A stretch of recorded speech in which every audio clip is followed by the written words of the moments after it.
விகேஸ் matrimony fraud Amudha, உனக்கு தான் கூடி சீக்கிரம் சஸ்பென்ஸ் மேலே சஸ்பென்ஸ் இருக்குன்னு நான் சொன்னேன்ல. அது என்ன பள்ளி உன்னை பெயில் கேன்சலேஷன் பண்ணுறதுக்கு உன் காதலி கூட வந்து சுற்றி திரியிறலா. அப்போ உன்னைய வந்துட்டு அரெஸ்ட் பண்ணவும் இல்லை, அப்போ பெயில் கேன்சலேஷன் பண்ணவும் இல்லை. அப்போ இதெல்லாம் வந்துட்டு செட்டப் பண்ணிகிட்ருக்க. நீ யோசிக்கிறதுக்கு முன்னாடியே உன்னை முடிச்சிருவான் நீயா. அடாடா. ஆனால் இந்த குருட்டு நம்பிக்கை இருக்க பார்த்தியா விகேஎஸ் மேட்ரிமோனி அமுதா, அது வந்துட்டு உண்மையிலே சொல்கிறேன். அதை உன்னை பர்ஃபெக்டாக உன்னை என்ன சொல்கிறேன், இது உனக்கு அந்த தன்னம்பிக்கையை நான் பாராட்டுவேன் எப்போவுமே. ஏன் தெரியுமா, உனக்கு 10ஆம் தேதி அப்புறம் சஸ்பென்ஸ் இருக்குதுன்னு சொன்னல. அந்த சஸ்பென்ஸஸில் வந்துட்டு ஜூன் வந்துட்டு 1 by 1 உங்களுக்கு ரிலீஸ் ஆக போகுது. அதில் ஃபர்ஸ்ட் ஆஃப் ஆல் உன்னுடைய மருமகன் சந்துருவை வந்துட்டு ஒரு கேரக்டர் இருந்தால், அந்த சந்துரு வந்துட்டு இப்போ என்ன ஆச்சுன்றது உனக்கு தெரியாதுல்ல. அந்த கேரக்டருக்கு வந்துட்டு கூடிய சீக்கிரம் வந்துட்டு லைவில் வந்து பேச வேண்டிய சூழ்நிலை இருக்குது.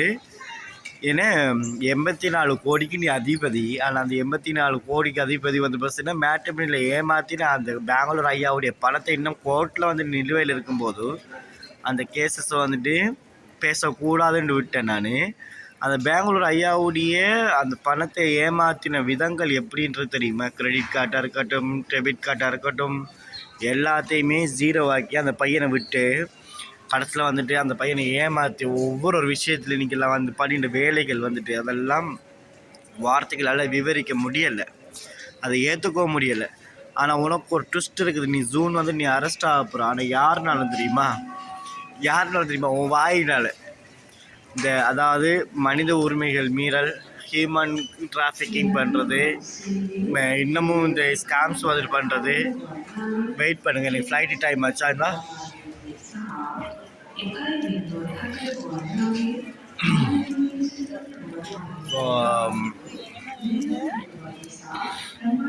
இந்த கொண்டு போகிறது இந்த பெட்டு வந்துட்டு ஆர்டர் பண்ணி எடுத்தது, கிரிக்கெட் பேட் வந்துட்டு. ஓகே, இந்த பேட் பார்த்தீங்களா, இந்த பேட் வந்து நம்ம ஆர்டர் பண்ணி எடுத்துக்கோம். இது கிரிக்கெட் பேட் வந்து, இந்த பேட் வந்து நான் உங்களுக்கு அப்புறமா ரிவ்யூ பண்ணுறேன். எனக்கு இந்த விகேஎஸ் மேட்ரிமோனி நினைக்கும் போது ஒரு பக்கம் சிரிப்பாக இருக்கும், ஒரு பக்கம் வந்து கவலையாக இருக்கும். ஓகே, எனிவே ஃபைன் அப்படின்னு நான் விட்டுருவேன். ஆனால் சில சமயங்களில் வேண்டவே வேண்டாம், எதுக்கு இவளை விடணும் அப்படின்னு சொல்லி. ஏன்டி திருட்டுனாயே, உனக்கே இவ்வளோ திமிருத்துனா இருந்தா எங்களுக்கெல்லாம் எவ்வளோ இருக்கணும். ஒவ்வொரு மக்களையும் வந்து ஏமாற்றி, ஒரு மக்களையும் வந்து மோசடி செஞ்சு, ஒரு மக்களையும் வந்துட்டு உல்ட்டா புல்ட்டா கேஸ் போட்டு ஒவ்வொருத்தரையும் வந்துட்டு உள்ளே தூக்கி வச்சு, உன்னுடைய பொண்ணை வச்சு உயர் காவல் அதிகாரிகள் வந்து பாலியல் ரீதியாக துன்புறுத்தல் செய்தார்கள் அப்படின்னு சொல்லி பல விஷயங்கள், பல விமர்சனங்கள்லாம் நீ பண்ணும்போது இதெல்லாம் கேட்டுட்டு இருக்கிறதுக்கு மக்கள் வந்து ஃபூல் கிடையாது. மக்கள்லாம் யாருமே ஃபூல் கிடையாது. ஓகே, எனிவே ஆனால் வந்துட்டு ஒரு விஷயம் வந்து நான் கரெக்டாக சொல்லக்கூடியது தான். நீங்களாம் வந்துட்டு அதாவது யாருமே உங்களை குழி தோண்டி புதைக்க வேண்டிய அவசியம் கிடையாது. நான் எப்போவும் சொல்லக்கூடியது, என்னுடைய கேரக்டர் ஒன்று என்னென்னு சொன்னால், குற்றவாளிகள் அத்தனை பேரையுமே ஓட விடுவேன். நான் ஓட விட்டு காலை உடைப்பேன். ஆனால் காலை உடைக்கும் போது உங்களால் ஏந்திருக்க முடியாது. ஏன் தெரியுமா? அதில் ஒரு ட்விஸ்ட்டு டேர்ம் அண்ட் கண்டிஷன்ஸ்லாம் நான் நிறைய வச்சுருக்கேன். ஏன்னா என்னுடைய டேர்ம் அண்ட் கண்டிஷன்ஸை அதில் அக்ரி பண்ணுறதுனா நீங்களாம் வந்துட்டு அக்செப்ட் பண்ணவும் மாட்டீங்க. அக்செப்ட் பண்ணவும் போக வேண்டிய அவசியமும் கிடையாது. நீ ஜூன் வந்துட்டு அரெஸ்ட் ஆக போகிற, அதை நான் உனக்கு இப்போயே சொல்லிக்கிறேன். இந்த வாட்டி உன் பச்சை கிளி சேர்ந்து நீ அரெஸ்ட் ஆகிறீங்க. ஸோ இந்த அரெஸ்ட்டுகளை உங்களுக்கு பெயில் கிடைக்க போகிறது கிடையாது.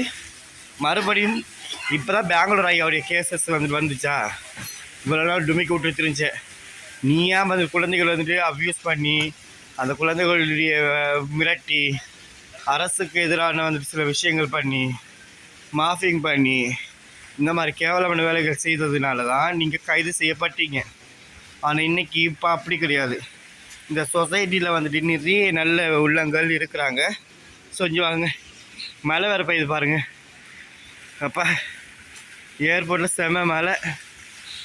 ஸோ இது அவுட்டோர் வந்துட்டு, ஏர்போர்ட் அவுட்டோர் இது. ஓகேங்களா? நீங்கள் இந்த பண்ணுற குற்றங்கள் பின்னணிகளில் வந்துட்டு யாருமே உங்களுக்கு இதை இடம் கொடுக்கவும் மாட்டாங்க, ஏற்றுக்கவும் மாட்டாங்க. அது பல வாட்டி உங்கள் எல்லாட்டையும் சொல்லியிருக்கு. தயவு செய்து உங்களுடைய கிரிமினல் ஆக்டிவிட்டீஸை தயவுசெய்து இப்படி அதை ஸ்டாப் பண்ணுங்க ஸோ அப்படின்னு சொல்லி அதை கேட்கலை.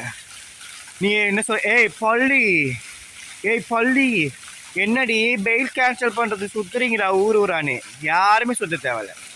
அடுத்த உனக்கு இப்போ பெயில் எதுக்கு? இப்போ இது இருக்கிற கேசஸுக்கு பெயில் வருது, பெயிலை கேன்சல் பண்ணுறதுக்கு ஓடுறாங்களா? கிடையவே கிடையாது. இன்னொரு கேஸ் இருக்குது. அந்த கேஸை வந்து நான் சொல்லக்கூடாது, அது சூன் வந்து மக்களே தெரிஞ்சுக்க போகிறாங்க. அதில் போனீங்கன்னா கண்டிப்பாக குண்டாஸு, போக்ஸோ கிடையாது, குண்டாஸு. ஏன்னா நீங்கள் இந்த குண்டாஸுக்கு சம்மந்தப்பட்ட விஷயங்கள். அதுக்கப்புறம் யார், நம்முடைய காஞ்சிபுரம் மாவட்டம் உசேன் பாய் கடை, மட்டன் கடை பாயை, அவருடைய அந்த விஷயமே தோண்டி கொண்டு வருவாங்க. நீ கவலையப்படாத, பச்சை கிளியே வந்துட்டு உன் புருஷனே கற்பழிச்சா, உன் புருஷனே வந்துட்டு என்ன பாலியல் சீண்டர்கள் செய்தான் அப்படின்னு சொல்லி வெக்கமே இல்லாமல் சொல்லிவிட்டு அவன் மேலே கேஸை போட்டுட்டு அதுக்கப்புறம் அவனே நீ வச்சுக்கிட்டு ஸ்டெப் மம்மியாக வந்துட்டு நீங்கள் செய்கிற வேலைகளை பார்க்கும்போது எனக்கு அப்படியே அள்ளி விட்டுருச்சு. ஏன் தெரியுமா? நான் ஒரு காரணங்கள் சொன்னால் அதில் பல அர்த்தங்கள் இருக்கும். நான் எப்போவுமே அவ்வளோ சீக்கிரமாக நான் ஒரு சில விஷயங்கள் நான் சொல்ல மாட்டேன். எப்போவுமே நான் பேசுகிறது யாருக்குமே கிளியராக புரியக்கூடாதுன்னு நான் பேசுவேன். ஏன்னா அதுதான் என்னுடைய ஃபார்முலா. எப்போவுமே எதிரிகள், ஏண்டி நீ வந்து என்ன சொன்னேன், ஆஃப்டர் ஆல் எங்கே இருக்கிற உனக்கே இவ்வளோ திமிர் இருந்தா உன் ஊரில் வந்து உன் நாட்டிலே வந்து உனக்கு எதிராக வந்துட்டு பல விஷயங்கள் நடந்துட்டு இருக்கும்போது அதெல்லாம் என்ன தோல் உரிச்சு காமிச்சது நானே. இப்போ இந்த போக்சோவில் போயிட்டு வந்ததுக்கப்புறம் இந்த போக்சோ சம்மந்தப்பட்ட ஒரு நபரை வந்துட்டு அந்த வாக்குமூலம் கொடுத்துருக்காங்க. ஒரு 2 பசங்க வந்துட்டு ஆணுரையே இல்லாமல் கற்பழித்ததாக. ஏன் அங்கே ஜஸ்டிஸ் நீ வாங்கி கொடுக்கல? அது உன்னுடைய கேஸ்லேயே A2 அக்யூஸ்டாக போன ஒரு பொண்ணு, அதாவது திவ்யாவை, அவள் சொல்கிறா அவள் வாயால் என்னையே 2 பேரும் கற்பழிச்சிட்டானுங்க ஆணுரைகள் இல்லாமல் அப்படின்னு சொல்லியிருக்காங்க. அப்போ அந்த பெண்ணுக்குரிய வாழ்க்கைக்கு நீ ஜஸ்டிஸ் வாங்கி கொடுத்தியா? கிடையாது. நீ ஏமாத்தி, நீ சந்துரு என்ன பாலமுருகன், அப்புறம் மென்பொறியாளர் பாலமுருகன் தானே அவர் மென்பொறியாளர். ஸோ அவரெல்லாம் வந்துட்டு பாவப்பட்ட ஜென்மம். நான் என்னத்தை சொல்கிறது தெரியல. ஆனால் அந்த பாவப்பட்ட ஜென்மங்களுக்கெல்லாம் நிறைய விஷயங்கள் இருக்குது, ட்விஸ்ட் இருக்குது. நான் இன்றைக்கி சாதுவாக பேசுகிறேன்னா அதுக்கு பின்னாடி பல மர்மங்கள் இருக்குது. ஸோ நான் அந்த ஒரு வேலை விஷயமா நான் இலங்கைக்கு வந்த வேலை பர்ஃபெக்டாக முடிஞ்சுது. என்னுடைய வேலையை முடிச்சிட்டேன்னு சொன்னால் அடுத்த கட்டமும் அதுவும் எனக்கு அகேன்ஸ்டில் தான். இப்போ நீ எல்லாம் பெரிய ஒன்றும் உத்தம பத்தினியும் கிடையாது, நீ ஒன்றும் சமூக சேவையும் கிடையாது. ஓகே, உனக்கு நீங்கள் பண்ண இந்த கிரைமுடைய வீரியங்கள் தான் இன்றைக்கி உங்களையே வந்துட்டு இந்த அளவுக்கு கொண்டு போய் விட்டுருக்குது. ஆனால் உங்களுக்கு இதுக்கு முன்னாடி நீங்கள்லாம் வந்துட்டு ஒளிஞ்சு தெரிஞ்சிங்க. இப்போ என்னன்னு தெரியுமா, இதுக்கு முன்னாடி ஃப்ரீக்வெண்ட்டாக பாதிக்கப்பட்ட ஆண்கள் வந்து பார்த்தீங்கன்னா இந்த கேசஸில் வந்து எந்தெந்த டேட்டில் வந்துட்டு நீங்கள் கோர்ட்டில் ஆஜராகிறீங்க, எந்த கோர்ட்டில் ஆஜராகிறது எதுவுமே அவங்க தெரியாமல் இருந்தாங்க. ஸோ அதனால் சில விஷயங்கள் வந்துட்டு சைலண்டாக பண்ணி அப்படியே முடிச்சிட்டோம்னு சொன்னால் பர்ஃபெக்ட், ஓகே, ஆல்ரைட் அப்படின்ற மாதிரி சில விஷயங்கள் வந்துட்டு இருக்குது.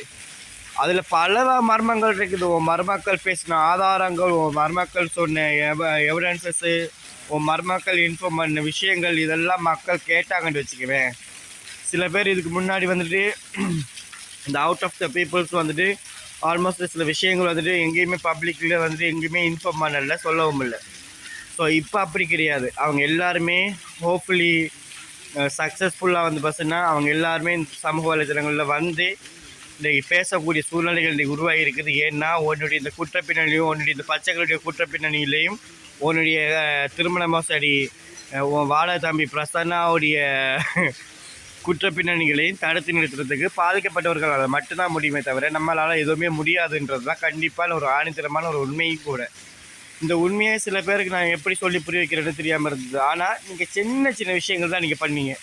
உங்களுடைய இந்த க்ரைமுக்கு பின்னாடி நீங்கள் அடுத்தது யார் முதல்ல நீங்கள் அரெஸ்ட் ஆகுறீங்கன்னு எனக்கு தெரியாது. சத்தியமாக சொல்கிறேன், எனக்கு எதுவுமே தெரியாது. யார் கம்ப்ளைண்ட்னால நீங்கள் உள்ளே போகிறீங்கன்னு எனக்கு தெரியாது. அதுக்கப்புறம் வந்துட்டு இந்த மறுபடி இந்த ஆடியோ போடுறது, வீடியோ போடுறது, ரெக்கார்டிங் போடுறது, பெண்களை மிரட்டுறது, ஆண்களை மிரட்டுறது, குழந்தைகளை மாஃபிக் பண்ணுறது, இந்த மாதிரியான விடயங்களுக்கு தமிழ்நாட்டு அரசு சிஎம் விஜய் அவர்கள் மிக தெளிவான ஆக்ஷன் எடுப்பாங்க. எப்படி தெரியுமா, ஒரு பொண்ணு இப்போ சமீபத்தில் கலெக்டரை பார்க்கணும் அப்படின்னு சொல்லிச்சா. அப்போ இந்த மக்கள்லாம் கேட்டாங்க என்ன காரணம்னு. அங்கே பார்த்தா ஓன் கேஸு தான். அதுவும் அந்த பொண்ணுடைய ஹஸ்பண்ட் வந்துட்டு பெண்களை ஓன் வீட்டில் எப்படி இந்த பச்சைக்கிளி வந்துட்டு நாசா விஞ்சானி வந்துட்டு ஆண்களை வந்து திருமண மோசடி செஞ்சு ஏமாத்திச்சோ, அதே மாதிரி அந்த பொண்ணுடைய ஹஸ்பண்டும் இந்த பொண்ணும் சேர்ந்து பல பெண்களுக்கு வந்துட்டு ஹனி ட்ராக் பண்ணி அங்கேருந்து பெண்களுடைய புகைப்படங்களை திருடி அவங்களுடைய வீடியோ கால்ஸில் வர வச்சு, வீடியோ கால்ஸில் வந்து பார்த்தீங்கன்னா இன்டிமேட்டாக இருக்கக்கூடிய மாதிரியான பல விஷயங்கள் இவங்க தூண்டி விட்டு, பால் உணர்வுகளை தூண்டி விட்டு அதை வந்து வீடியோ செஞ்சு அதை மிரட்டி அந்த பெண்களுடைய வாழ்க்கையை வந்து கேள்விக்குறியாகி 2 கோடி ரூபா வரைக்குமே பணம் ஏமாத்தின ஒரு நபர் வந்துட்டு ஜெயிலில் இருக்கிறாங்க. கருணை அடிப்படையில் என்னுடைய கணவரை விடுங்கன்னு சொல்லி சிஎம்முக்கு பெட்டிஷன் கொடுத்துருக்குறாங்க. ஆனால் நீங்கள் அப்படியா? உங்களோட ஒட்டுமொத்த குடும்பங்களே எப்படி உங்களோட ஒட்டுமொத்த குடும்பங்களே நீங்கள் சேர்ந்து செஞ்ச வேலைகள் என்னன்றது பல பேருக்கு இன்னமும் தெரியாது. சில விஷயங்கள் யாருமே கிளியராக சொல்கிறதில்ல. நம்மளோட மெடல் அக்காவாக இருக்கட்டும், அப்புறம் தம்பி யூகேவாக இருக்கட்டும், அப்புறம் என்ன சமூக சேவைன்னு சொல்லி ஒரு பெண்களை மாஃபிங் பண்ணுறவங்களுக்கெல்லாம் எந்த அளவுக்கு வந்துட்டு இந்த இது இருக்கும். அப்போ நீ எனக்கிட்ட என்ன சேலஞ்ச் பண்ண? டேய் வந்து பிடுங்க முடியுமான்னு. நானும் இதே தமிழ்நாட்டில் தனி ஒரு ஆளாக வந்து யாருடைய உதவிகள் இல்லாமல் உன்னை நேரக்கிட்ட சந்தித்தேன் பார்த்தியா? எனக்கே இவ்வளோ திமிருத்தினாவிட்டு இருந்தா தமிழ்நாட்டில் பிறந்து வளர்ந்தவனுக்கு, தமிழ்நாட்டிலேயே வாழ்க்கை கதியாக கிடக்கிறவனுக்கு எவ்வளவு நேரம் ஆகிட போகுது.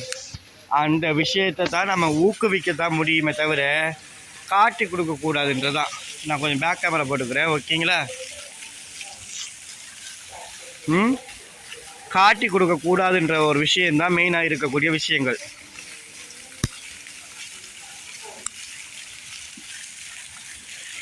ஏன்னா நீங்கள் எல்லாம் கூடிய சீக்கிரம் போகும்போதும் தெரியும் எதுக்காக போகிறீங்க, என்னத்துக்காக போகிறீங்கன்றது. இப்போல்லாம் உங்களுக்கு புரியாத புதிராக இருக்கும். இப்போ உட்காந்துக்கிட்டு உருட்டாத, சரியா? இப்போ உட்காந்துட்டு உருட்டிக்கிட்டு மசுறு பிடிங்கிட்டு நீ இருந்தேன்னா அடுத்தது சொல்லாமல் கொள்ளாமல் தூக்குவாங்க. பறக்கும் படை கிடையாது, இந்த வாட்டி மிதிக்கும் படை வரும் நீக்கு. எப்படி உன்னைய இனி மிதிக்கும் படை தான் வருவாங்க. மிதிக்கும் படம் வந்தாங்கன்னா மிதிக்கிற இதுலையே வாயிலேயே உச்சா போயிடும் உனக்கு. ஏன்னு பார்க்குறியா? உன்னை ஜெயிலர் ஒருத்தங்க கவனிச்சாங்க தெரியுமா? எனக்கு தெரியாதுப்பா, ஒரு சீன் உண்டு, நான் அது படத்தில் பார்த்தேன். உன்னை ஒரு ஜெயிலர் அம்மா கவனிச்சாங்க தெரியுமா? யாருக்கு எதனால் அவங்க கவனிச்சாங்கன்னு தெரியுமா உனக்கு? அந்த கதையை கேட்ட உச்சா போகும் உனக்கு. என்ன கோர்ட்டில் மனு வேற கொடுத்துருக்குறேன், துன்புறுத்துறாங்க, அடிக்கிறாங்க, உதைக்கிறாங்கன்னு. அப்பப்பா கேட்டேன், சிரிச்சேன்.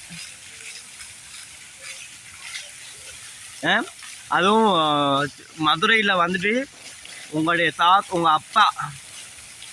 அப்பா வந்துட்டு மாட்டுத்தாவணி பஸ் ஸ்டாண்ட் வந்து எழுதி கொடுத்தாரு. 84 கோடிக்கு அதிபதி. என்ன கக்கா போன குண்டியல் தான் வந்து உட்கார வேண்டிய எங்கள் தாத்தா சொல்லியிருக்காரு, முப்பாட்ட சொல்லியிருக்காரு. சரி உருட்டு வைக்கின்னு கேட்கும்போது எனக்கு சிரிப்பாக இருந்துச்சு. ஆனால் இதுக்கு பின்னாடி பல மர்மங்கள் இருக்குது. இப்போ நீங்கள் பண்ணுறீங்களா? மறுபடியும் அதே ஹனி ட்ராக்கிங் வந்து பண்ணுறியா? Okay fine. இவ்வளோ நாளும் ஒரு மக்களுடைய சிவிலியன்ஸுடைய ஆடியன்ஸ் அவங்களோட அனுமதி இல்லாமல் தான் நீ போட்டேன். நான் உனக்கிட்ட சேலஞ்ச் பண்ணி சொல்கிறேன். இப்போ சொல்கிறேன் கேட்டுங்க. உங்கள்கிட்ட சேலஞ்ச் பண்ணி சொல்கிறேன். ஒவ்வொரு நபர்களுமே இந்த திருமண மோசடினால நீங்கள் உங்களுடைய குடும்பங்களுடைய ஸ்கேமில் இன்னொரு பேர் வேறு. அந்த பேர்லாம் இப்போ நான் சொல்லுன்னா நீ எல்லா கிரிமினல், ஏன்னா நீ 1 நம்பர் கிரிமினல் எனக்கு தெரியும். அதனால் நான் குழு கொடுக்க மாட்டேன். இனி வச்சு செய்ய போகிற சம்பவங்கள் சிறப்பாக இருக்கும், புரியுதா? அந்த சம்பவத்தை பார்த்து கதறி அழு. ஒரு அன்ரிஜிஸ்டரான ஒரு என்ஜிஓஸை வச்சுக்கிட்டு நீ வந்துட்டு ஒரு என்ன வடிவல் கிணத்தக்கானன்ற சீன் தான். வடிவல் கிணத்தக்கானன்னு சொன்ன சீன் தான்.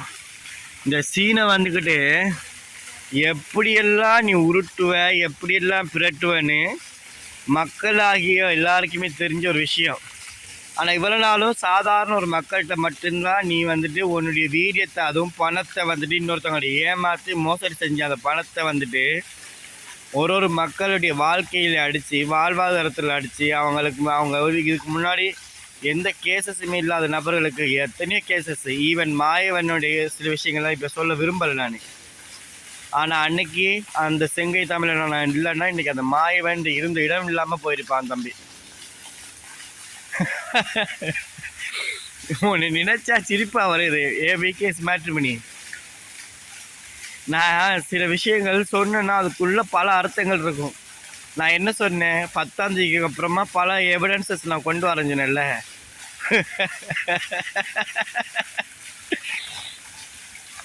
போ அவனுடைய அனுமதியுடைய அதாவது இந்த விக்டிம்ஸ் வந்துட்டு இவருடைய பணத்தை மீட்டெடுக்கிறதுக்காக, அவருடைய உடைமைகளை மீட்டெடுக்கிறதுக்காக இனி ஒவ்வொரு மீடியாவுமாக ஏறுவாங்க இறங்குவாங்க. அப்புறம் யாரும் உதயா சுமதியுடைய விஷயத்தை நீ மறந்துட்ட போல.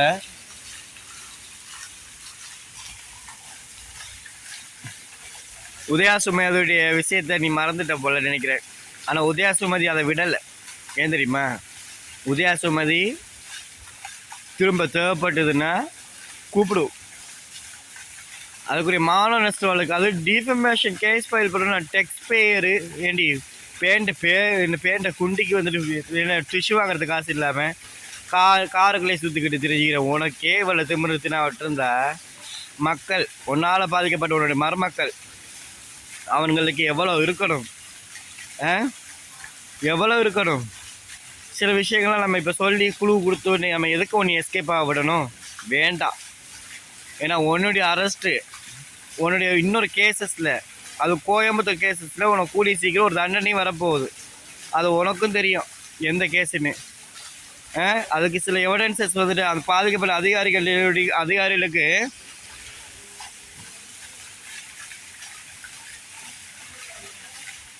சில எவிடன்சஸ் இல்லாமல் இருந்தாங்க. குற்றவாளிங்க நீங்கள் தான் ஒருத்தருக்கும் நீங்கள் ஆதாரங்கள் கொடுக்குறீங்க.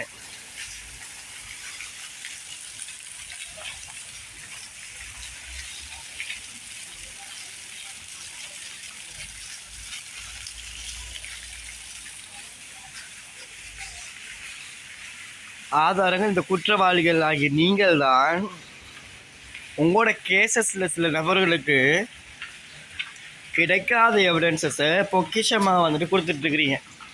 அது உனக்கு புரியாது. நீங்கள் எப்படி இந்த கொலையில் தப்பிக்கிறதுக்காக வந்துட்டு வலைக்கலாம் நல்ல சோமம்